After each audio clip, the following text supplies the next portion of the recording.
Art was important, but it wasn't precious, and it wasn't only valued by whether it would sell or not. People talk about reinvention. It's something new, but Dianne Brill has been doing it since before most of us could walk in heels. She is a model, a muse, a designer, an author, an entrepreneur, and the ultimate queen of self-confidence. Andy Warhol called her the queen of the night. In the 80s, Dianne turned New York nightlife into performance art. She understood that self-presentation isn't vanity, it's authorship. This is Before We Cheers, and my guest is the one and only Dianne Brill. In beauty, fashion, nightclubs, any kind of confidence is like owning your Do you think that's what fashion at the end of the day is doing at its best? I believe that was the intention. I don't like the cash equals cool crowd because I paid this much money, so therefore you have to respect me for that. I don't believe in that at all. What value does that attention have if it comes so cheaply? Welcome back to Before We Cheers. People talk about reinvention like it's something new, but Dianne Brill has been doing it since before most of us could walk in heels. She is a model, a muse, a designer, an author, an entrepreneur, and the ultimate queen of self-confidence. Andy Warhol once called her the queen of the night. But honestly, she's always been the queen of becoming. In the 80s, Dianne turned New York nightlife into performance art, and she called it being a living cartoon of glamour. But underneath the humor was power, and she understood that self-presentation isn't vanity, it's authorship. And today we're talking about beauty, boldness, and what it means to stay unforgettable. Not perfect, unforgettable. This is Before We Cheers, and my guest is the one and only Dianne Brill. How are we? Wow, really great after that. Are you kidding? I'm just going to sit here and bask in that joy of Please that. do. Thank That's you so part of the much. fun. No, I was so excited to do this. You know, we're friends and we've met through mutual friends, but there's been so many things I've wanted to like dig in deep. You know, with you, of course, like I know you've got 1.5 million stories. I mean, you radiate personality. Come on. Well, and our like 6-hour lunches, are you kidding? How we go. I honestly, I don't want to eat lunch any other way if it's not 6 hours shooting the shit with you. No, it's great. So fun. Yeah. So, you know, I've been excited for this one for a long time because we've got so many mutuals. I've even interviewed, you know, 1 or 2 folks that you and I are close with. So this means a lot. I want to start with the beginning and when you moved to New York. You were at the heart of one of the most, you know, iconic moments in the city's culture, in nightlife, in art. Can you walk me through, you know, coming to New York at that time? Oh, God. You know, it was just when I walked into the city, I had some visa. I was living in London for a year, and I had some visa problems. And I wound up having to come back and go back to my mom's, which was, you know, you can't really, once you leave Florida and you leave the beach, it's very hard to go back. And I knew I couldn't because I had always wanted to leave. I was in Tampa, and, you know, it just wasn't, you know what? Actually, they didn't really need me there. There was nothing I could bring to them, and there was nothing they could bring to me either. And when I came to New York, I was just like, oh my God, you know, I found the place I belong. And everything from the first hour I got there, things just went right. It was good. It was going from good to good to good to good because I was around people that actually we admired each other. We cared about each other. We had something to say. I had value the way I looked, spoke, the things I did. I was so welcomed, you know, immediately. And you know, New York was that vibe at the time, I have to tell you. Money was different. You know, now people think that cash equals cool. You know, then cash did not equal cool. I Right. don't believe that cash equals cool. I want cash. I love money. I'm not being mean to money. No, it's But I have to say, money doesn't equal cool at Correct. all. 100%. And so if you have that different head where your rent was between $150 and $300 a month, so you didn't have to consider oh my God, how do I make rent this month as a 20-year-old coming into the city? You didn't have Yeah. to think about that. So that means you could have all that time Yeah. to create, try new things, take risks. I mean, I'd wake up and go, I think I'm going to talk with a British accent today and call myself Candygram and see what happens, And there I was because I'd watched some British movies and thought it was cool. Of course. And I would do it for the day, like, what the fuck? And then the next time I'd meet people that way even. And then the next day I'd see them and I'd be back to speaking the way I speak and no one even commented. It was just we could experiment and play and try Yeah. with our look, with our vibe, with our thoughts, with our attitudes. It was a lot of freedom that being so expensive, it takes away, and money being valued as being cool, it limits the amount of people that can participate. I completely agree with that. Fran Lebowitz, I was thinking of this moment. She had, in her documentary years ago, the Scorsese one on Netflix, love.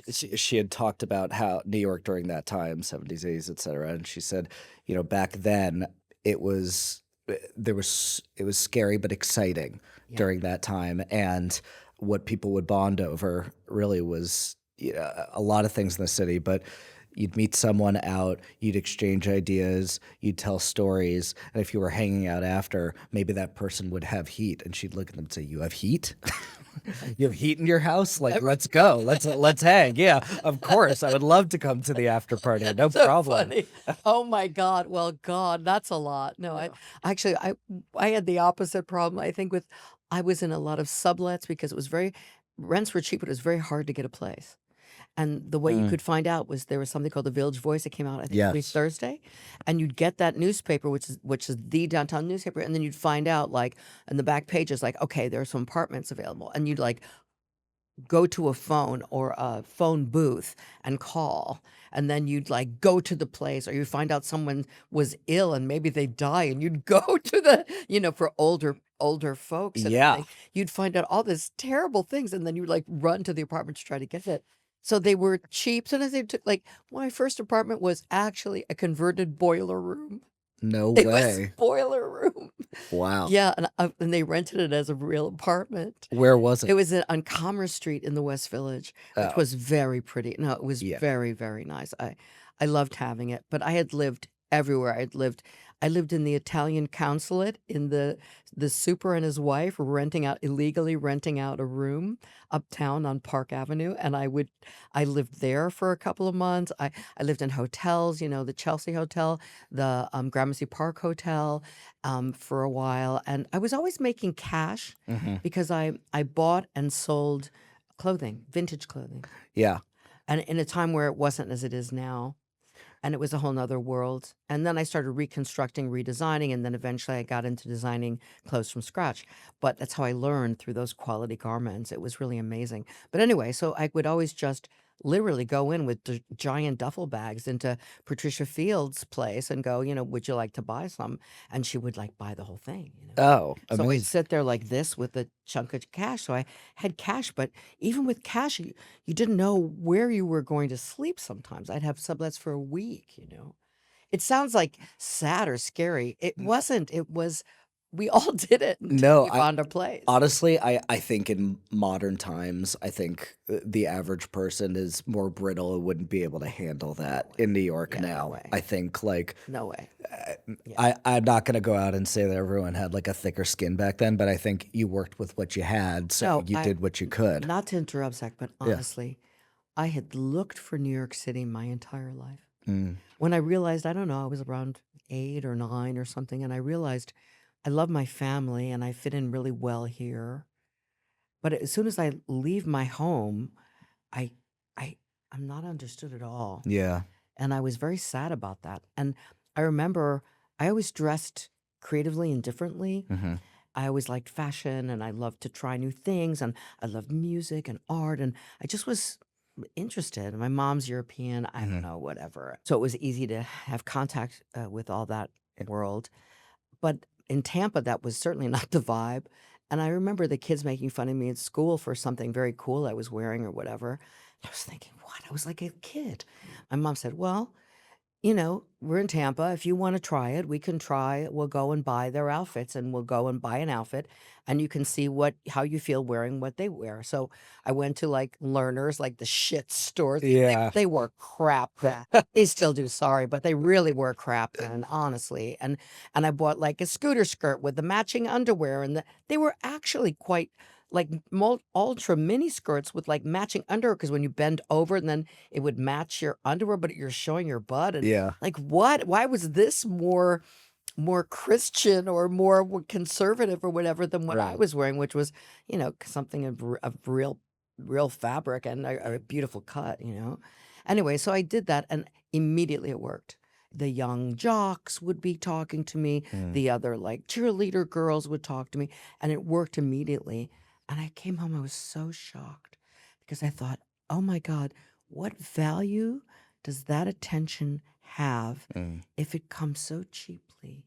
And I guess it's equivalent to wearing a designer outfit now. Yeah. If you go in and it says Gucci across, and then you're accepted because of that, what is that? That's no value.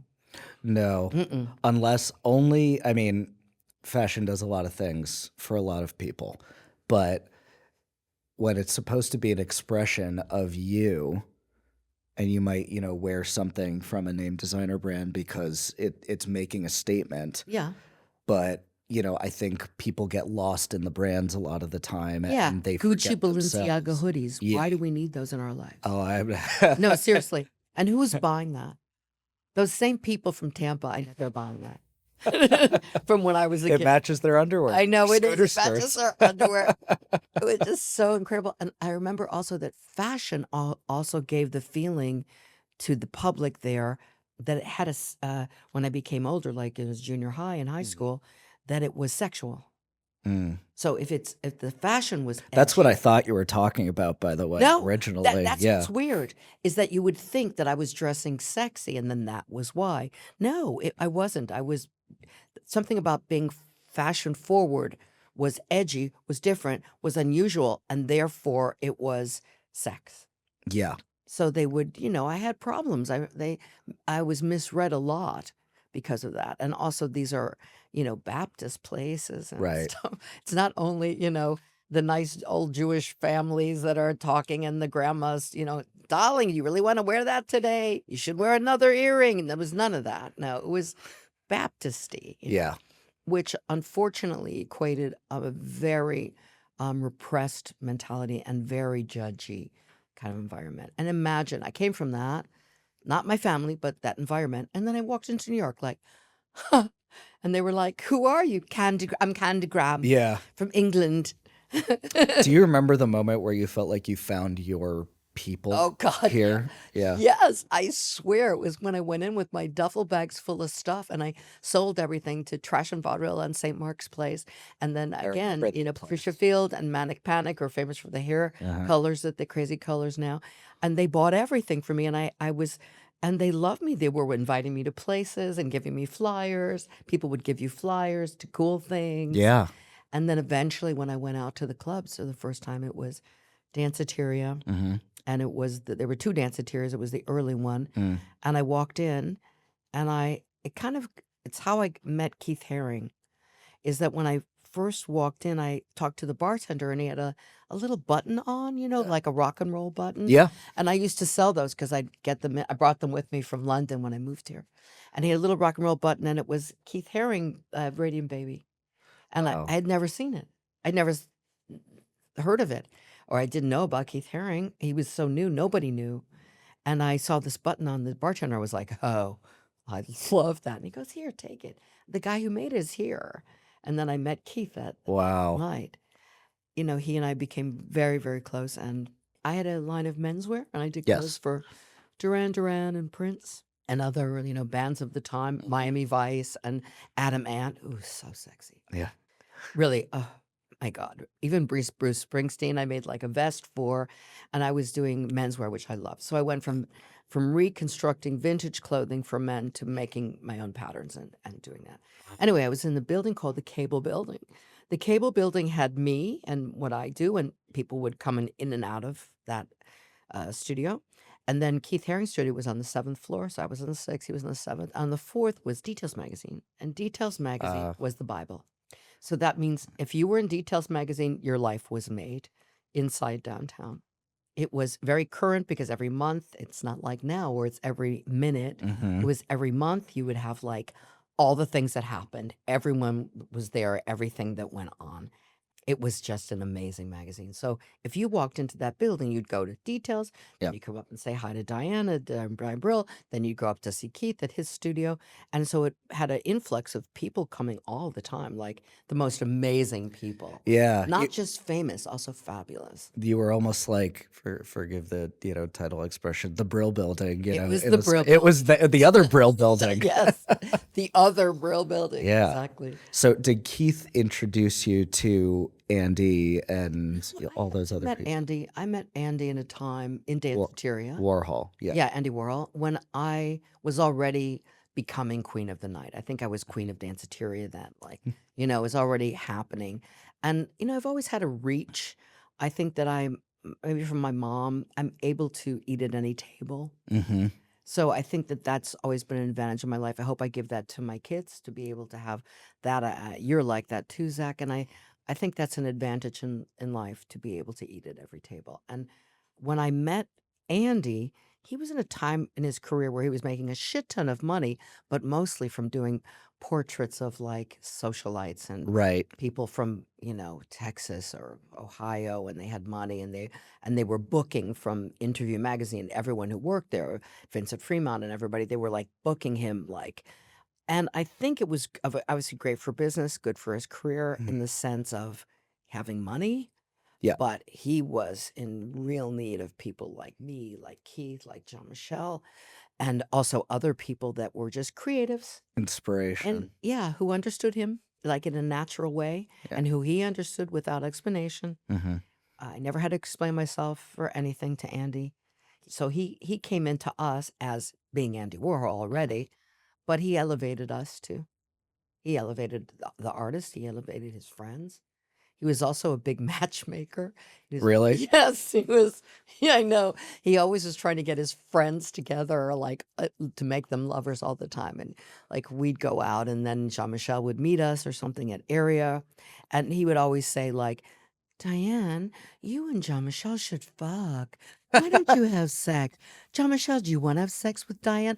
Be like, and we'd be like, Andy, like, stop. Like, let us be. Like, stop. He was really pushing it. And then he had someone else from Interview that he got involved with Jean-Michel, and they were fine. Paige Powell, who's a fabulous woman. But he was always trying to, like, get his friends together. I never knew that about him. Yeah, it was, things you don't know about him. I mean, I think Andy was absolutely misunderstood in a popular way because, and to this day, with these movies depicting him as being some sort of alien or no sex and all that kind of stuff. He had sex, he had boyfriends, he was super fun, he was not an alien.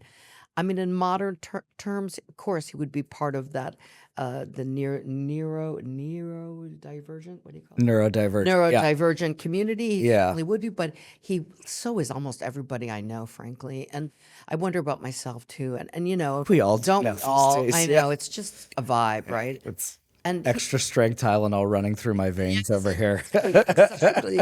exactly. But he had to keep. You see, this was a very Puritan time in America, and Yeah. I'm sorry. I think that there's a swing in that direction now too. But this was a time that if people would come to interview Andy Warhol, they'd try to like catch him, Yeah. catch him doing something wrong or being gay was like, oh, and like catch him, I'm gonna catch you. So every interviewer was like a scorner, So why should he reveal anything to someone who's going to judge him harshly? He was known to mess with the press too. A lot like Alfred Hitchcock and other people that time they would Yes, they would know what create a persona. yeah, create a persona, and they would give them answers, but he would definitely mess with them. I think, there were interviews would be like, wouldn't you think your art is deemed as pornographic? And he'd be, I saw an interview with him be like, I know, isn't it great?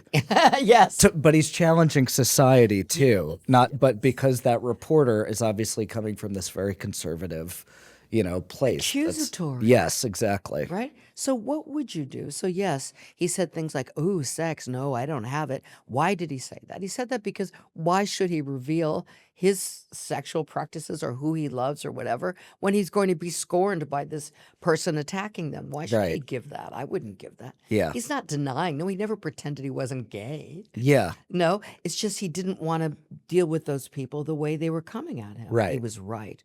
So when he said, "Oh, ooh, sex, I don't like it," when he said that, it really worked because they all bought into that, like Alfred Hitchcock. I love that you said Which is the whole joke at the end of the day. that. Of course.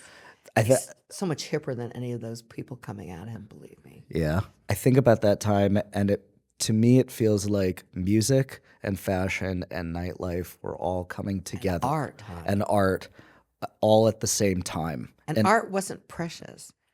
Art was like, Can we talk about that? yes, art was important, but it wasn't precious and it wasn't only valued by whether it would sell or not. It doesn't mean we didn't want to sell. We did want to sell. Yes. But we were finding out who we were as an artist, as a person, and we were trying on a lot of different hats. I mean, sometimes I'd see a Marilyn Monroe movie and I'd think, I love the way she does this when she talks. Yeah. I think I'm going to do that when I talk. Yeah. And I would do that when I talk. And people go, "Oh, yeah, Marilyn." And it'd be like, shit. Yeah. Like, I have to use a more unusual source. But, we all are a collage of different influences, right? And we all try a little bit of this and a little bit of that. And that's part of the art of getting dressed, right? Is putting all those things together. In just under 6 hours. Just under 6 hours. Yes, yes, Mats, my mastery. I'm very good at that one. Yeah. Like my book, yeah, that's true. But I think also we tried a lot of things with art, and everyone encouraged each other. There were a lot of people who had tags, and I think you had to develop a kind of tag, something that was yours. Like if you wrote it somewhere, people would know that it was yours and that it was there. So tagging was really kind of important, and we had to come up with something that was like that represented us that we would just use. Mine was my signature. I copied Jane Mansfield's signature. I thought it was so great. I didn't put hearts. You in mean my eyes. her actual autograph, you mean? Yeah, Like, I did. Yeah, her autograph. I wanted an autograph, and I actually worked on changing my real signature to an autograph, and that actually did a lot for my personality. Yeah. I mean, I know this sounds nuts, but it actually did change my behavior when I changed my Wow. signature. This sounds a lot like the process of getting into drag and like and Yeah, crafting interesting. a persona in a Yeah, way. sure. In a way, yeah. Yeah, like sometimes you think, is drag a lie? No, drag's not a lie. Yeah, what does RuPaul say? It's not hiding who you are, it's revealing who you are Oh, I when you love get into that. drag. Oh, Yeah. Do you true. believe that?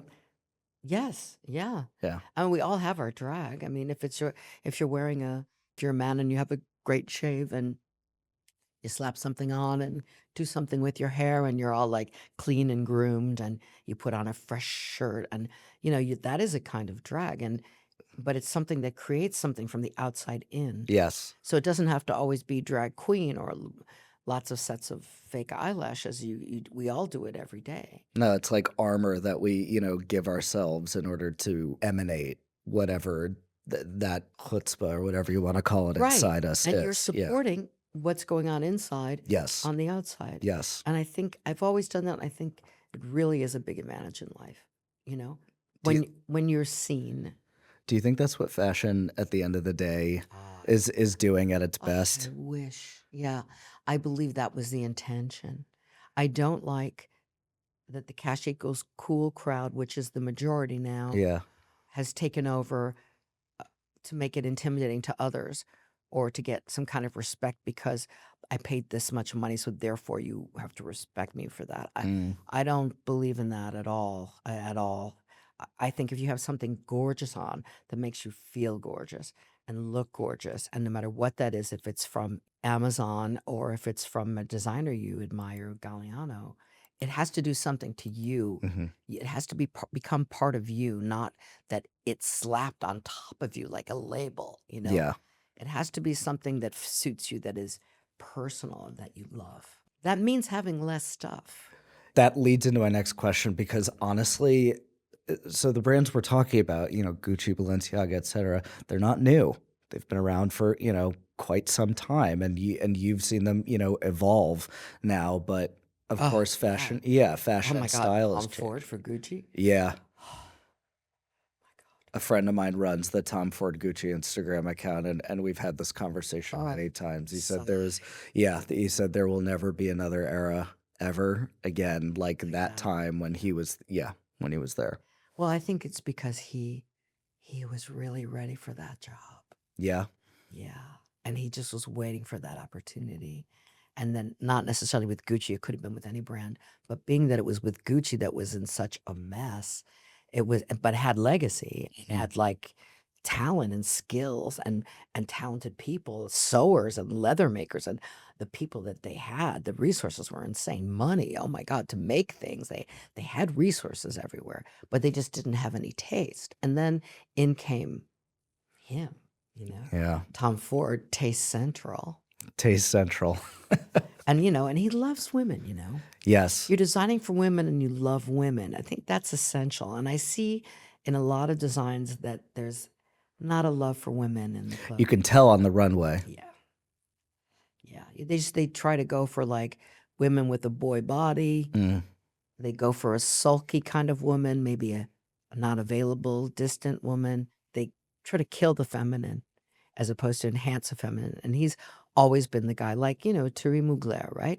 Mugler, I modeled for him for 9 years. I was muse for the house of Thierry Mugler. I did every fashion show. If I wasn't pregnant, I did it. Even after pregnancy, he'd like lace me up with a corset and throw me onto the runway You're a and trooper. suspend me from the ceiling. And he did everything with me. I mean, it was amazing. But honestly, to be a muse for the house of him, of Yeah. Mugler, what an incredible opportunity. And to work with such a genius. And he used to say to me, Diane, you are perfect, but your legs need from the knee to the ankle about 1.5 inches. And then you're my ideal measurements. So we're going to take a shoe. We're going to do a hidden platform inside of the stiletto. So you are then perfect. The stiletto wasn't enough. Yeah. So he made my proportions perfect. So then when I'd go on the runway, we would always color the shoe every show Yeah. to match. It would be black or pink or red or whatever. He would re-dye the shoe. Where are those shoes? Yeah. You know what? They're probably sitting at L'Oreal in the fucking warehouse. Yeah. They don't archive. know what it is, the archives, and they probably just threw it away like, what are these overpainted shoes? But they're the shoe. I should have taken them on the last show.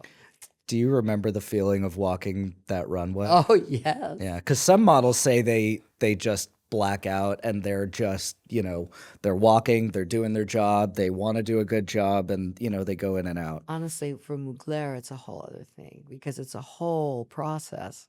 I mean, my dresses were always the showstoppers, right? Once in a while where I wear like a classic black suit or something, but generally he would do things specifically for me and he would fax them to me and go, okay, this is where I see you. Oh, the look, you mean, like the sketch? Yeah. Yeah, and he'd sketch it and do the most incredible things, like whatever fantasy he'd have of me, and then I'd embody it. And, even when we were doing fittings in the studio, we always, in the atelier, we had a pose.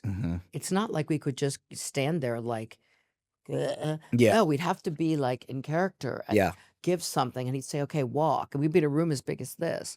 And I would like walk, turn around, flip my hair, show the muslin. God, words are really hard today. When you make a dress like that, they do it in a fake fabric first because the real fabric is so rare and costly. And then I would wear the thing and he'd have to mark like, okay, we're going to cut this out around your boob. We're going to do that on your butt. And he would just, just cut and sew and paint. And I'd have to wear this like pieces of rags and pins and, model with it and give full, runway performances, which was what a wonderful fantasy.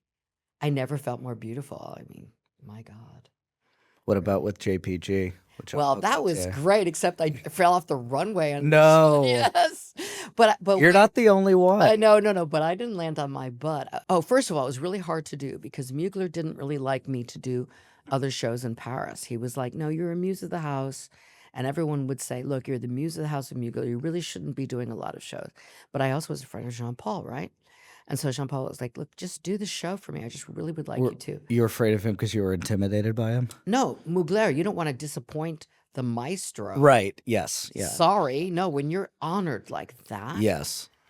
Uh, You want to do the best job you possibly oh can. my God. Yeah. And so then we did some behind the scenes, and Jean-Paul Gaultier and Thierry Mugler sat down and had a discussion whether I could do the Gaultier show or not. And finally, he agreed. No, it was It's like a parent-teacher conference. yes, it was. It was very serious. No, and It's a performance no, fashion is evaluation. very real, and it is real especially back in the day. With these real, they were not people that flipped around from brand to brand. They weren't creative directors.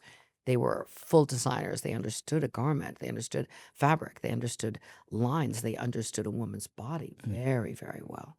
And it's completely different than, let's say, someone talented like Pharrell, who doesn't. He just says, like, I'll hire those people and then I'll just come up with a vision. That's one way of designing. But a proper designer, like the designer as artist, no disrespect to Pharrell, of course he's an artist, but as a fashion designer, whoa, Mugler, Gaultier, these are talents, Westwood. And I've worked with all of them, modeled with all of them. But with the Gaultier show, so Thierry is in the audience. So I'm on the runway. Thierry Mugler. Yeah, Thierry Mugler. And, Grace Jones is in the audience.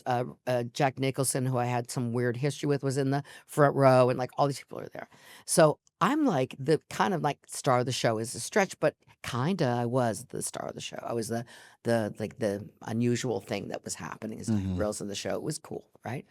And so I'm walking the runway. The light hits me. It's a super high runway because it was not on the floor like they do it now. We had like raised high runways. And this was the shape of a racetrack. And we had photographers in the center, photographers all around, and then like 5,000 people in this audience. It was a big show. Yeah. So I don't know what I do. I do something, and it's on video. And I do something, and boom, I go right over the ledge. So it's Gaultier. The heels are like that, right? Yeah. So I walk over. I don't know what happened. The angels just carried me down. And I went to the floor. I did not fall and die and break my leg. Time stopped, I have to say. Yeah. And on the video, people are going, because you can hear them sighing, like, what's going to happen?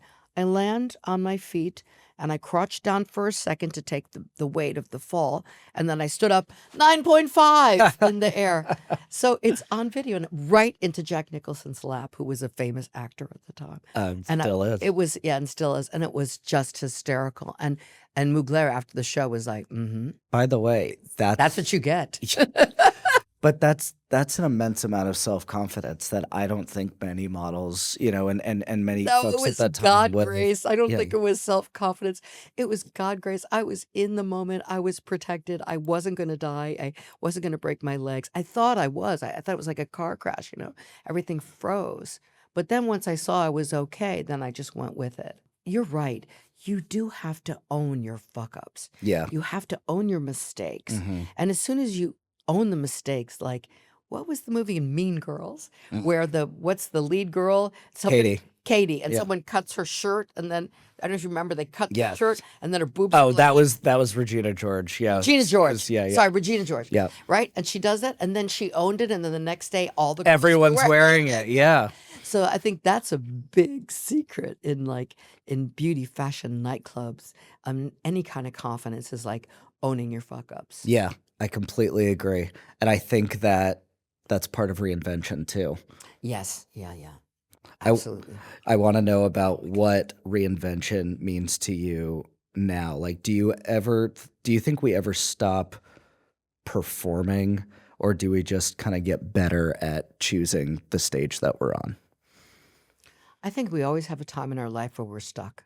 I think we have a time, sometimes I call them Teflon times, like nothing or no one sticks. It's just fucking nothing happens. And you're like, oh my God. And every bad phase you think, well, I do anyway. I don't know if everyone does, but like, oh, this is how my life's going to be from now on?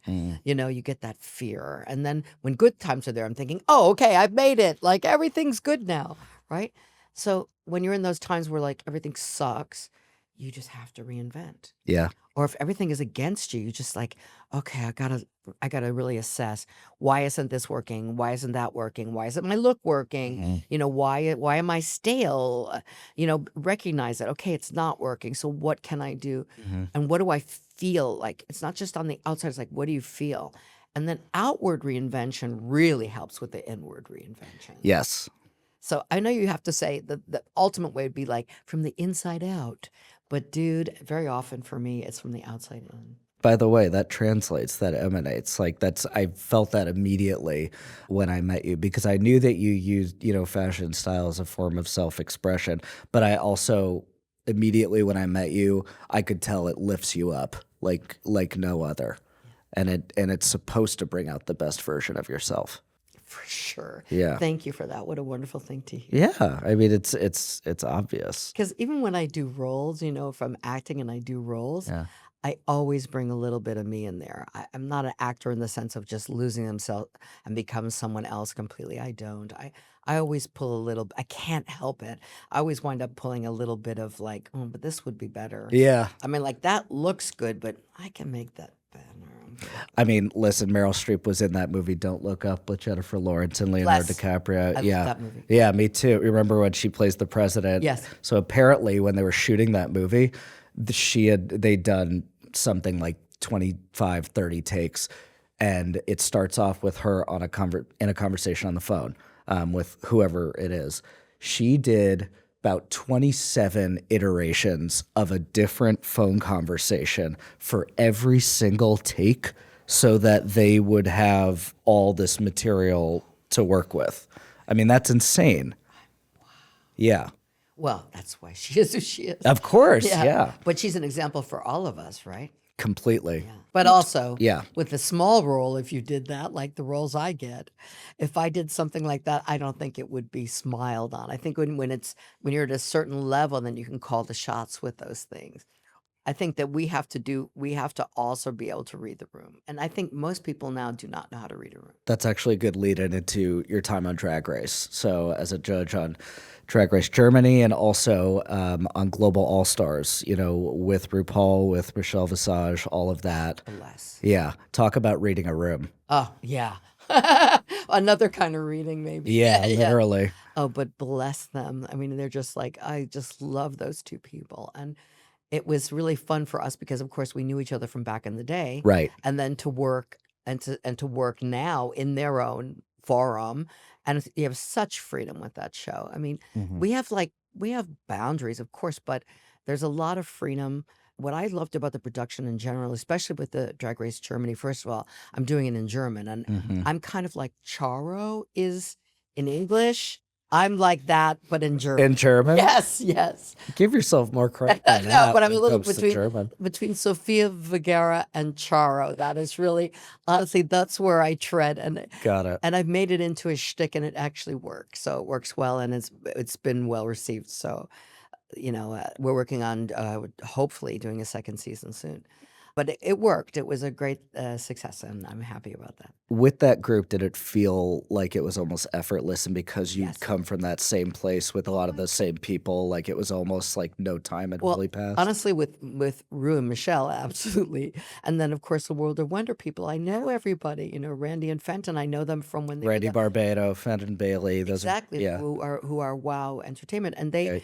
they're from Danceteria. They had a band called the Pop Tarts, and they The were Pop-Tarts? Pop Tarts. Yeah, I mean they're very cool people, and James St. James, and Yeah. these are people that I in my heart like forever. So the comfort level is incredible. But I have to say about the franchise in general, that even when we were shooting, and we were shooting for like 6 weeks in Colombia, we shoot in Colombia. It's another story. But anyway, and when we shoot, if something goes wrong, they incorporate Rue's philosophy and high standard and high level of behavior into everything. I mean, I saw something, I'm not going to get into the details, but honestly, every production I've ever been involved in, they would have just said, okay, the show must go on, and Yeah. sorry that you were triggered. We're going to go on, and Right. that's it. And this particular production said, no, we understand and respect your trigger. We're going to cut that scene, and we'll do another scene for one of the queens. And I was Wow. like, wow. Yeah, I mean, that's practice what you preach, Rupert. truly. When you set that standard in a culture, whether it's in, a business, in a company, in a group setting, that's huge because everyone not only takes note of that in the moment, but they remember it and they feel it, and that's how they operate moving forward. Yeah. Respect to RuPaul. Respect. Yeah. And to the World of Wonder people, really. Yeah. And as far as drag queens are concerned, I am going to lead into this little segment that I call Bond Girl or Drag Queen because I figured you're here. Hold on. I am please Have a do, sip. please Sip. do. I am a Bond aficionado. I will say that I've never been blessed by the team at MGM, but I like to fancy myself an expert. I would think that you are certainly the expert on drag in this room, though I'm a fan. So here's what Who should we'll be do. the next Bond? Oh, I mean, God. Right? Listen, Idris Elba would be awesome. I think he would be I think he'd be great. He's got the attitude. I think that this is always such a, the conversations around this are so strange because there are also other up and coming actors that I think could step into the role and really own it and, put their spin on it. So part of me feels like, well, he could do it. But at the same time, I think you need someone to come in who's been building up and then they can step into this as their ultimate role who haven't fully planted a flag yet, Cool, yeah. Yeah. I get that. Yeah, I get that. Of Because course. because there's nothing more Idris. British. Yeah, I mean he's incredible. Come on, but there's nothing more British than Bond. I know. To me, at No, the end that's of the it. day. Yeah, that's it. So we're gonna play a game where I will name someone, and you will either say whether it is a Bond girl or a drag queen, and you will be one with brownie points or whatever you want to call them. Okay, wonderful. Let's start. Pussy Galore. Bond. Yeah. Honey Rider. Bond. Yep. Xenia on a top. Bond. Jinx Monsoon. Drag queen. Yep. Very good. On season 5 and All Star 7, no less. Bianca Del Rio. Drag queen. Yeah. Have you met all these queens, by the way? Yeah. I was gonna say. Solitaire. Oh, that's the hard one. Bond. Yeah. Jane Seymour. Yeah. Live and Let right, Die. Exactly. Yeah. Octopussy. Well, Bond. Yeah. Violet Chachki. Drag queen. Uh-huh. And then some. And then some. Yeah. She's incredible. Please. Yeah. That waist. Insane. Naomi Smalls. Why am I caught there? Drag queen? Yeah. Very good. God. Okay. Tiffany Ann Hart. Drag queen? Yeah. Okay. Yep. Domino Derval. Drag queen. Bond. Oh my! She was on. I'm sorry. Oh my God. She was in Thunderball. That was a hard one. All right. Divine. Drag queen. Yep. Of course. Yep. Dr. Christmas Jones. Bond. Yeah. The World Is Not Enough. That was Denise Richards' character, actually. Carmen Carrera. Oh, well, would you call her a drag queen? Yeah. She's more of a trans activist now, but queen. Yeah, From- because actually worked on Lifeball together. She was Dorothy, and I was Glinda. Oh, no way. Yeah. You were the In Good Austria. Witch? Oh, you bet. I hosted. Of course, I was the good witch. Well, I would never think you were a Bad wicked witch. witch. Yeah. Tiffany Case. Drag queen. Bond. Fuck. Diamonds are forever. Oh, bah. Yeah, it's okay. One more. Pandora Knox. Yes. Queen. Very Queen. good. The winner Winner. of Drag Race Germany first season. And And the first cis female drag queen. Pandora Knox was actually That's cis right. female. Yeah. yes. Which was a big, the first time that it ever happened in Drag Race. And I thought in the beginning, I was like, In any franchise? yeah, in any Yeah. franchise. When I first joined, I was like, huh. Like I heard about her and I didn't know about her. Mm. And then I looked into her. And then when I started to see what she created, I was like, oh, yeah, drag queen for sure. Yeah. Yeah. Which goes back to the last conversation we had about putting on this whole, this look persona, but bringing out more of yourself out Yes. of it as well. Yeah. Honestly, that was pretty perfect. I know you might think you missed a few, but honestly, I think you crushed it. So well It was done so there. fun. So fun. I mean, listen, I feel like you are this combination of, both of those in a way and so much more. Like, because there's an attitude that it takes to be, a Bond girl as well as like something of a muse. You've been so close with the drag community, for such time, especially, immortalized in your book. Yeah. What was the one thing that inspired that book that you think still stands today? Well, actually, we're re-releasing Boost Boys in High Heels or How to Get Dressed in Just Under 6 Hours. Boobs, boys, and Boobs, high Boys, heels and High Heels or How to Get Dressed in under Just 6 Under hours. 6 hours. Yeah. We're re-releasing it. I'm going to add an intro, new cover, and an extra chapter. And because I think now we've turned in dating, it seems to be that we've now need to go back to analog. Mm, And that book was written during an analog time. that's right. So it 1992. yeah, exactly. So that was like self-discovery, dating where you actually had to attract the person in the room physically, and you couldn't. You mean as opposed to on a dating app? Yes, at Yeah. a dating app, what I don't like it is that you and I both are not pick me girls. Pick me, pick me. And if you have a profile, you turn yourself into a pick me person. Yeah. And I don't want that. I find it degrading, actually. I think it's degrading.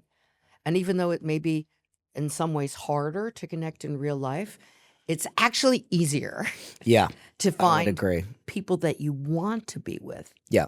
Not like a blind date that you meet for the first time at a table and you get near them and in seconds "Ooh, this isn't a fit." Yeah. I think we were raised in a society where we were brought to believe that, especially for straight men talking to women, that it's some sort of instruction manual or whatever it might be, something that needs to be like inherently learned, like how to talk to girls, etc. But I think it's a load of crap.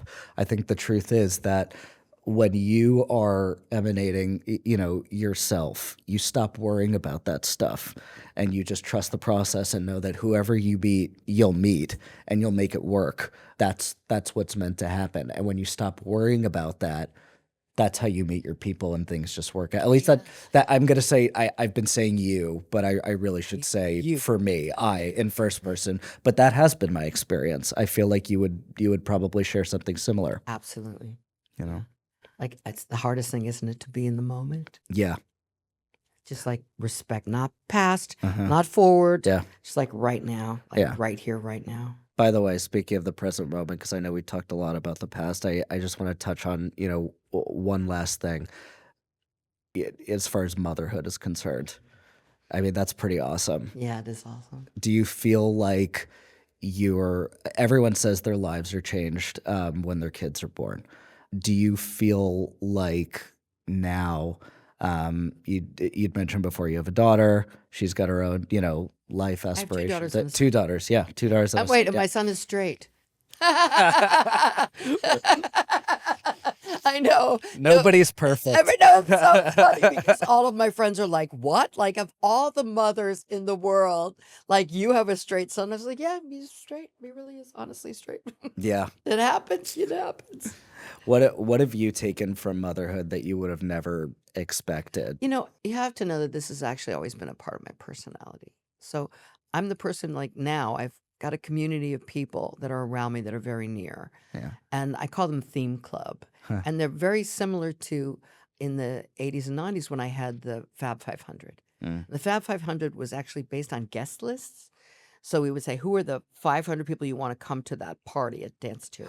Oh, like the most interesting people Just that you'd want to and show they were up. not the most famous people. They didn't like have to be with money or something. They were like, who are the really in a party in the room? Who do you want? Mhm. They are at the party with you. Yeah. And those 5 people were called the Fab 500. And yes, there was RuPaul that was in those days, and of course Keith Haring, and of course Warhol. Warhol, Kenny Sharf, Yeah. and Basquiat, of course, yes, and Madonna. And of course, there were all those key people, but there were also people whose names you don't know Hmm. that were like extremely important in that scene. And those Fab 500 were the key to the whole scene.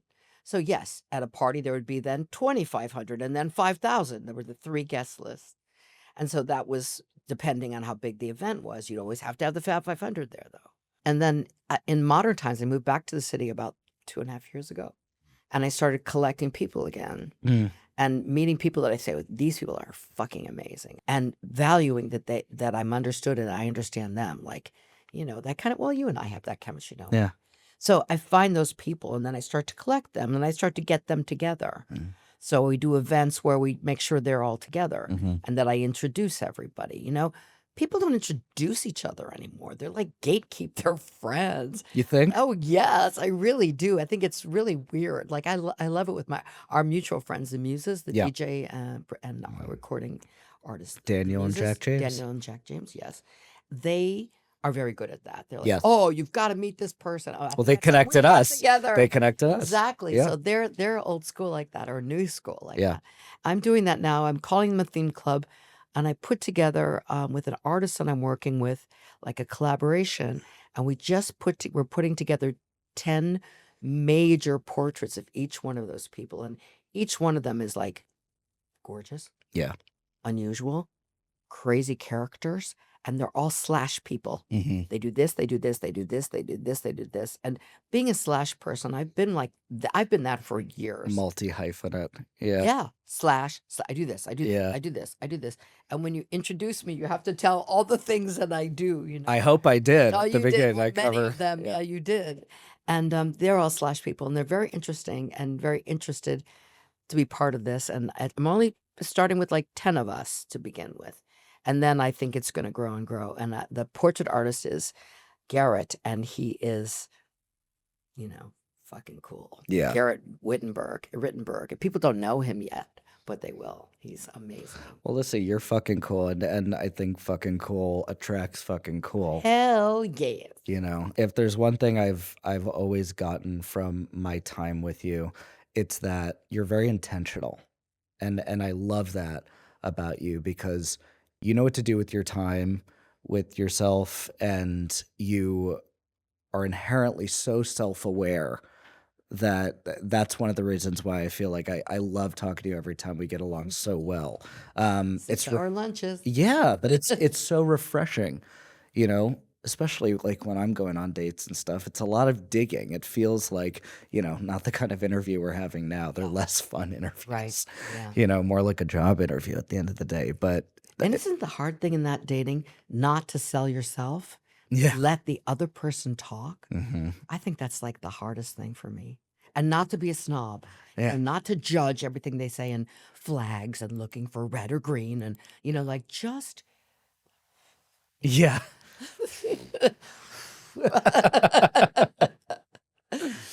Well, listen, you are just a godsend and a doll, and I'm so happy you came. And I want to, end with this tradition I've been imparting. That's really why I came up with, this whole podcast in the first place. Before we cheers, I want to give you the opportunity to toast yourself now, or even past, present, future. What do you feel like you're most grateful for, and what are you hopeful for? Oh, I'm most grateful for being loved. Mm, Like whoever loves me. mm, And if it's like early love or deep love, I'm really grateful for any of that kind of love. mhm. Yeah, I would say that. Past, Sorry. present. No, don't be, please. No, Yeah. past, present, future. I mean, maybe that's not the boom boom we're looking for, but no. honestly, when you have that feeling that I'm safe, I'm loved, right? Yeah. I'm safe, I am loved. I mean, that could be a mantra for all of us. Yeah. I am safe, I am loved. And somewhere you are, always you are safe and you are loved. No, I completely agree with that, because I think that a lot of people have described love as feeling like their home. Oh, And then it's nice. and safe in a lot of ways can be very close to that. Yeah. I love that. Listen, you are the best.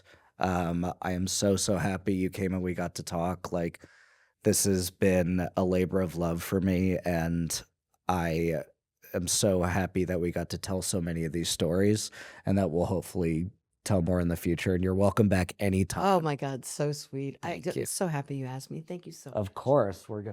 gonna do a little cheers here. Cheers with coffee. Cheers with coffee. Yes, absolutely. Cheers to you. Cheers to you. Thank you. For everyone watching at home, I'm Zach Miller. Thanks for watching. Cheers.